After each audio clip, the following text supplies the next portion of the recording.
Chapter 36. These are the generations of Esau, that is Edom. Esau took his wives from the Canaanites, Adah, the daughter of Elon the Hittite, Oholibamah, the daughter of Adah, the daughter of Zibeon the Hivite, and Basmath, Ishmael's daughter, the sister of Nebaioth. And Adah bore to Esau Eliphaz. Basmath bore Ruel, and Oholibamah bore Jeush, Jalem, and Korah. These are the sons of Esau who were born to him in the land of Canaan. When Esau took his wives, his sons, his daughters, and all the members of his household, his livestock, all his beasts, and all his property that he had acquired in the land of Canaan, he went into a land away from his brother Jacob, for their possessions were too great for them to dwell together. The land of their sojournings could not support them because of their livestock. So Esau settled in the hill country of Seir. Esau is Edom. These are the generations of Esau, the father of the Edomites, in the hill country of Seir. These are the names of Esau's sons: Eliphaz, the son of Adah, the wife of Esau; Ruel, the son of Basmath, the wife of Esau. The sons of Eliphaz were Teman, Omar, Zipho, Gatam, and Kenaz. Timnah was a concubine of Eliphaz, Esau's son. She bore Amalek to Eliphaz. These are the sons of Adah, Esau's wife. These are the sons of Ruel: Nahath, Zerah, Shema, and Mizah. These are the sons of Basmath, Esau's wife. These are the sons of Oholibamah, the daughter of Adah, the daughter of Zibeon, Esau's wife. She bore to Esau Jeush, Jalem, and Korah. These are the chiefs of the sons of Esau, the sons of Eliphaz, the firstborn of Esau. The chiefs: Teman, Omar, Zipho, Kenaz, Korah, Gatam, and Amalek. These are the chiefs of Eliphaz in the land of Edom. These are the sons of Adah. These are the sons of Ruel, Esau's son, the chiefs: Nahath, Zerah, Shema, and Mizah. These are the chiefs of Ruel in the land of Edom. These are the sons of Basmath, Esau's wife. These are the sons of Oholibamah, Esau's wife, the chiefs: Jeush, Jalem, and Korah. These are the chiefs born of Oholibamah, the daughter of Anah, Esau's wife. These are the sons of Esau, that is Edom, and these are their chiefs. These are the sons of Seir the Horite, the inhabitants of the land: Lotan, Shobal, Zibeon, Anah, Dishan, Ezer, and Dishan. These are the chiefs of the Horites, the sons of Seir in the land of Edom. The sons of Lotan were Hori and Hemam, and Lotan's sister was Timnah. These are the sons of Shobal: Alvan, Manahath, Ebal, Shipho, and Onam. These are the sons of Zibeon: Anah. He is the Anah who found the hot springs in the wilderness, as he pastured the donkeys of Zibeon his father.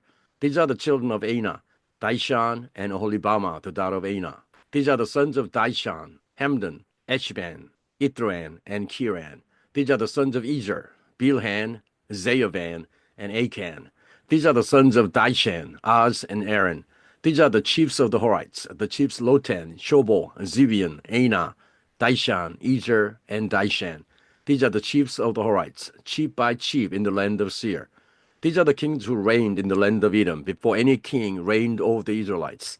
Bela, the son of Beor, reigned in Edom, the name of his city being Dinhabah. Bela died, and Jobab, the son of Zerah of Basra, reigned in his place.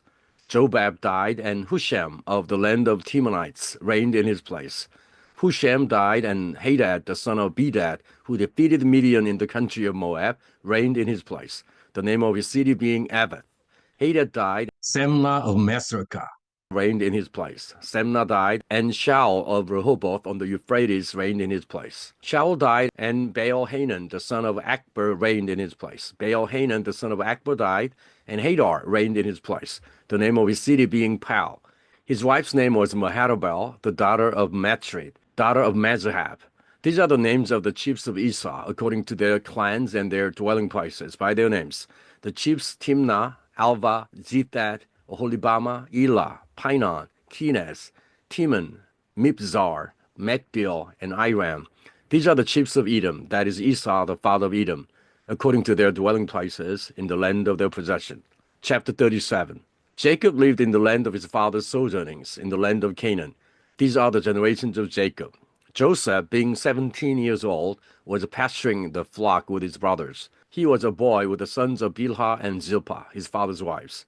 And Joseph brought a bad report of them to their father.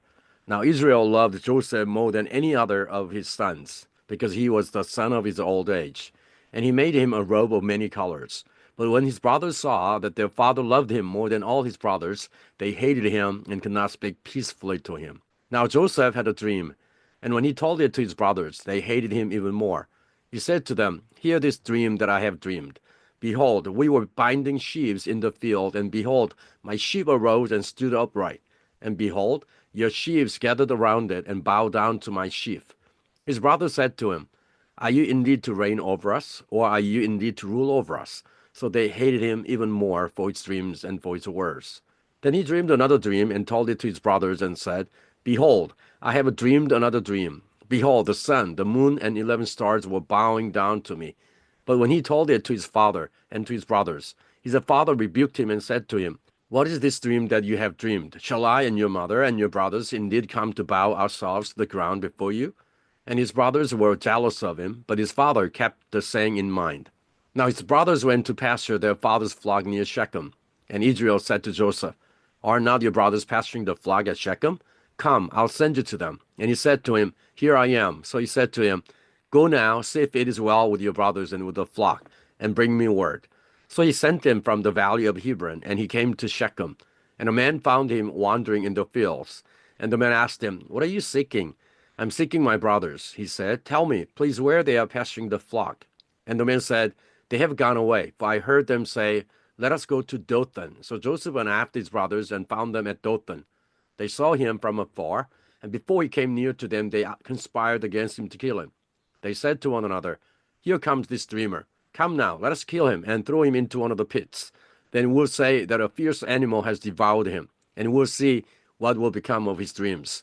But when Reuben heard it, he rescued him out of their hands, saying, "Let us not take his life." And Reuben said to them, "Shed no blood. Throw him into this pit here in the wilderness, but do not lay a hand on him, that he might rescue him out of their hand to restore him to his father." So when Joseph came to his brothers, they stripped him of his robe, the robe of many colors that he wore, and they took him and threw him into a pit. The pit was empty, there was no water in it. Then they sat down to eat, and looking up they saw a caravan of Ishmaelites coming from Gilead, with their camels bearing gum, balm, and myrrh on their way to carry it down to Egypt. Then Judah said to his brothers, "What profit is it if we kill our brother and conceal his blood? Come, let us sell him to the Ishmaelites, and let not our hand be upon him, for he is our brother, our own flesh." And his brothers listened to him. Then Midianite traders passed by, and they drew Joseph up and lifted him out of the pit, and sold him to the Ishmaelites for 20 shekels of silver. They took Joseph to Egypt. When Reuben returned to the pit and saw that Joseph was not in the pit, he tore his clothes, and returned to his brothers and said, "The boy is gone, and I, where shall I go?" Then they took Joseph's robe and slaughtered a goat and dipped the robe in the blood. And they sent the robe of many colors and brought it to their father and said, "This we have found. Please identify whether it is your son's robe or not." And he identified it and said, "It is my son's robe. A fierce animal has devoured him. Joseph is without doubt torn to pieces." Then Jacob tore his garments and put sackcloth on his loins and mourned for his son many days. All his sons and all his daughters rose up to comfort him, but he refused to be comforted and said, "No, I shall go down to Sheol to my son," mourning. Thus his father wept for him. Meanwhile, the Midianites had sold him in Egypt to Potiphar, an officer of Pharaoh, the captain of the guard. Chapter 38. It happened at that time that Judah went down from his brothers and turned aside to a certain Adullamite, whose name was Hira. There Judah saw the daughter of a certain Canaanite, whose name was Shua. He took her and went into her, and she conceived and bore a son, and he called his name She conceived again and bore a son, and she called his name Onan. Yet again she bore a son, and she called his name Shelah. Judah was in Kezib when she bore him. And Judah took a wife for his firstborn, and her name was Tamar. But Judah's firstborn, was wicked in the sight of the Lord, and the Lord put him to death. Then Judah said to Onan, "Go in to your brother's wife, and perform the duty of a brother-in-law to her, and raise up offspring for your brother." But Onan knew that the offspring would not be his. So whenever he went into his brother's wife, he would waste the semen on the ground, so as not to give offspring to his brother. And what he did was wicked in the sight of the Lord, and he put him to death also. Then Judah said to Tamar, his daughter-in-law, "Remain a widow in your father's house, till Shelah my son grows up," for he feared that he would die like his brothers. So Tamar went and remained in her father's house. In the course of time, the wife of Judah, Shua's daughter, died. When Judah was comforted, he went up to Timnah to his sheep shearers, he and his friend Hira the Adullamite. And when Tamar was told, "Your father-in-law is going up to Timnah to shear his sheep," she took off her widow's garments and covered herself with a veil, wrapping herself up, and sat at the entrance to Enaim, which is on the road to Timnah. For she saw that Shelah was grown up, and she had not been given to him in marriage. When Judah saw her, he thought she was a prostitute, for she had covered her face. He turned to her at the roadside and said, "Come, let me come in to you." For he did not know that she was his daughter-in-law. She said, "What will you give me, that you may come in to me?" He answered, "I will send you a young goat from the flock." And she said, "If you give me a pledge until you send it." He said, "What pledge shall I give you?" She replied, "Your signet and your cord and your staff that is in your hand." So he gave them to her and went in to her, and she conceived by him. Then she arose and went away, and taking off her veil, she put on the garments of her widowhood. When Judah sent the young goat by his friend the Adullamite to take back the pledge from the woman's hand, he did not find her. And he asked the men of the place, "Where is the cult prostitute who was at Enaim at the roadside?" And they said, "No cult prostitute has been here." So he returned to Judah and said, "I have not found her." Also the men of the place said, "No cult prostitute has been here." And Judah replied, "Let her keep the things as her own, while we shall be laughed at. You see, I sent this young goat, and you did not find her." About 3 months later, Judah was told, "Tamar, your daughter-in-law, has been immoral. Moreover, she is pregnant by immorality." And Judah said, "Bring her out, let her be burned." As she was being brought out, she sent word to her father-in-law, "By the man to whom these belong, I am pregnant." And she said, "Please identify whose these are, the signet and the cord and the staff." Then Judah identified them and said, "She is more righteous than I, since I did not give her to my son Shelah." And he did not know her again. When the time of her labor came, there were twins in her womb. And when she was in labor, one put out a hand, and the midwife took and tied a scarlet thread on his hand, saying, "This one came out first." But as he drew back his hand, behold, his brother came out. And she said, "What a breach you have made for yourself." Therefore his name was called Perez. Afterward his brother came out with the scarlet thread on his hand, and his name was called Zerah. Chapter 39. Now Joseph had been brought down to Egypt, and Potiphar, an officer of Pharaoh, the captain of the guard, an Egyptian, had bought him from the Ishmaelites who had brought him down there. The Lord was with Joseph, and he became a successful man, and he was in the house of his Egyptian master. His master saw that the Lord was with him, and that the Lord caused all that he did to succeed in his hands. So Joseph found favor in his sight and attended him, and he made him overseer of his house, and put him in charge of all that he had. From the time that he made him overseer in his house and over all that he had, the Lord blessed the Egyptian's house for Joseph's sake. The blessing of the Lord was on all that he had, in house and field. So he left all that he had in Joseph's charge, and because of him he had no concern about anything but the food he ate. Now Joseph was handsome in form and appearance. And after a time his master's wife cast her eyes on Joseph and said, "Lie with me."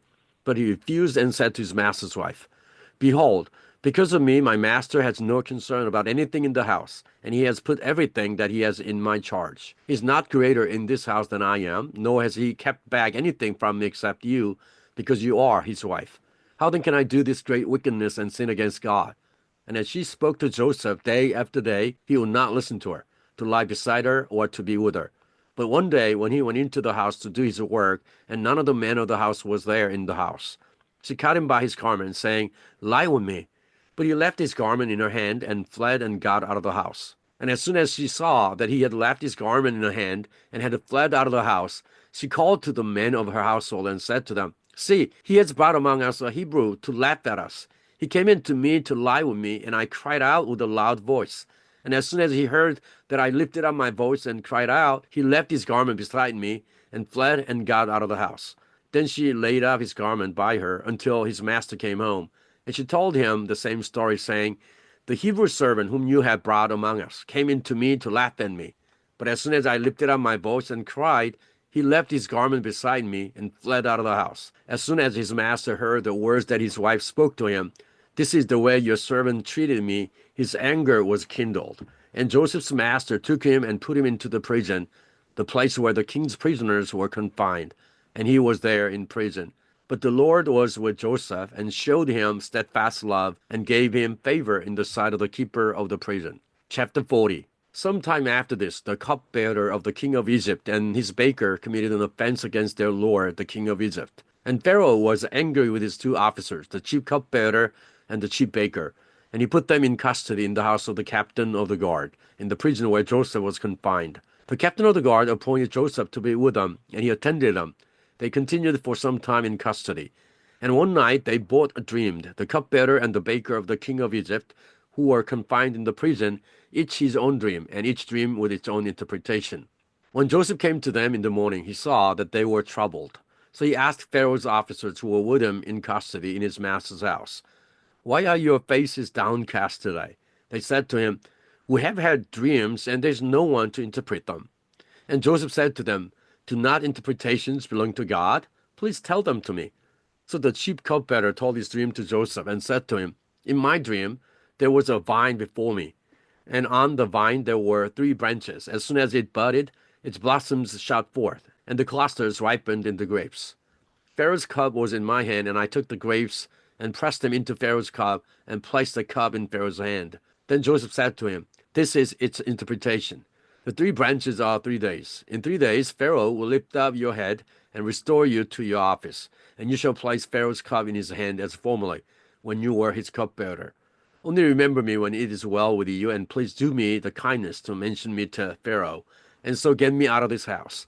For I was indeed stolen out of the land of the Hebrews, and here also I have done nothing that they should put me into the pit." When the chief baker saw that the interpretation was favorable, he said to Joseph, "I also had a dream. There were 3 cake baskets on my head, and in the uppermost basket there were all sorts of baked food for Pharaoh, but the birds were eating it out of the basket on my head."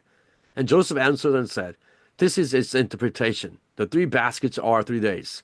In 3 days Pharaoh will lift up your head from you and hang you on a tree, and the birds will eat the flesh from you."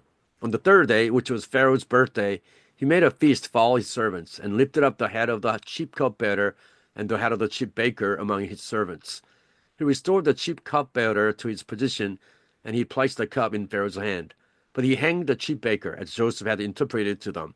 Yet the chief cupbearer did not remember Joseph, but forgot him.